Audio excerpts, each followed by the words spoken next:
Et salut à tous les amis, c'est Clément et on se retrouve pour cette nouvelle vidéo sur les applications indispensables sur votre MacBook. Donc vous êtes toujours là à me soutenir, je vous en remercie. Lâchez votre plus gros pouce bleu si ça vous plaît, abonnez-vous aussi, c'est juste en dessous. Et on commence tout de suite avec cette application Make OS Great Again. Donc si vous avez toujours la petite popote, faites la mise à jour de votre Mac. Hop, vous avez oublié de faire la mise à jour de votre Mac. Vous voulez la faire ce soir, votre mise à jour? Donc voilà, on en a plutôt marre de ces notifications qui n'arrêtent pas de sonner. Donc avec cette application, vous pourrez la désactiver. Vous pourrez aussi choisir de stopper l'ouverture d'iTunes dès que vous branchez votre iPhone. Et la dernière fonctionnalité sera de définir l'emplacement de votre screenshot. Ok, en parlant de notifications, maintenant je vais vous en parler des notifications qu'on adore. C'est celle de Price Alert for Amazon. Et donc ça va vous permettre de mettre une alerte dès que le produit d'Amazon que vous avez choisi, par exemple, pourquoi pas un MacBook Pro 16 pouces de 2020, descendra. Donc vous aurez une petite alerte sur votre Mac pour vous prévenir que le prix est passé en dessous de celui auquel vous espérez. Donc bien sûr, si vous mettez 100 € pour le MacBook Pro de 2020, le 16 pouces, vous pourrez toujours attendre la notification. Je pense qu'elle arrivera jamais. Ou alors peut-être celle de Wish, mais méfiez-vous.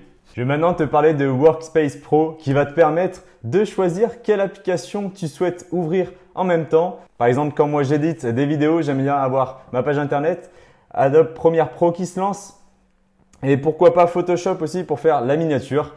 Et vous aurez en barre de tâches la possibilité de mettre plusieurs workspaces. Vous aurez juste à lancer le workspace et là, toutes vos applications vont s'ouvrir en même temps. Ça sera aussi super simple pour les fermer, il suffira de décocher ce petit bouton. Et donc tu vas pouvoir créer comme ça plusieurs espaces, que ce soit pour du design, pour de la rédaction, pour de l'editing. Et donc plein de workspace à ton avantage. Et ça va te permettre donc de gagner du temps et d'être plus productif. Je vais maintenant te parler d'une application qui peut te servir si tu as des potes ou de la famille à l'étranger. Elle va te permettre de savoir justement le décalage horaire qui se passe entre toi et tes amis à l'étranger. Tu vas aussi pouvoir t'amuser à décaler de plus de 8 heures, 10 heures, décaler ça et savoir sur quel pays tu te situes, quelle latitude plus exactement. Donc c'est assez marrant de voir ça, je te la mets quand même.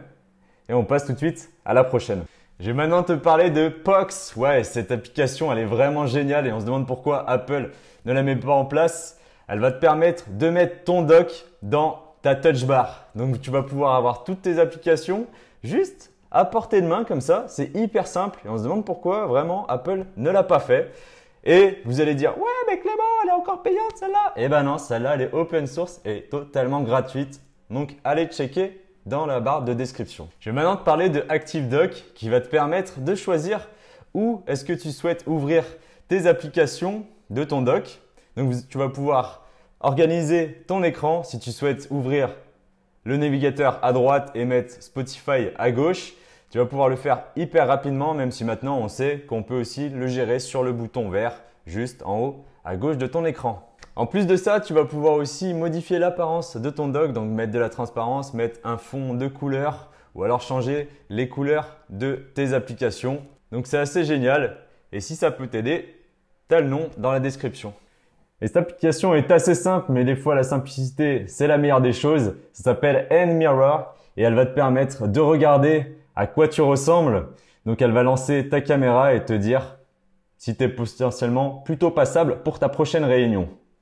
Et on utilise de plus en plus FaceTime, Zoom ou d'autres produits comme ça en cette période de Covid et aussi avec beaucoup d'amis qui partent à l'étranger. Mais on n'aime pas particulièrement avoir, vous savez, le background, comme on dit, l'arrière-plan un petit peu en désordre et qu'on ne trouve pas forcément utile. Et avec cette application, elle va pouvoir détourer juste votre visage et vous allez mettre ça en fond de screen. Vous allez pouvoir faire autre chose tout en communiquant et en voyant vos amis sur une petite vignette ronde qui s'appelle du coup Around.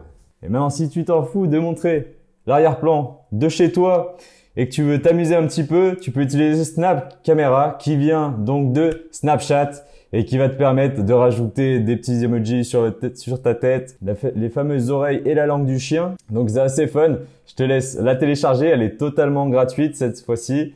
Donc, va voir dans la description. C'est tout pour cet épisode. Je te remercie de l'avoir regardé jusqu'à la fin. Si ça t'a plu, lâche-moi ton plus gros pouce bleu dans la barre des pouces bleus. Et n'hésite pas à commenter aussi des prochaines applications que je pourrais parler sur la prochaine vidéo. En tout cas, abonne-toi, c'est juste là. Si tu veux plus de contenu, tu cliques juste ici. C'était Clément. Passe une bonne journée, bonne soirée. Ciao!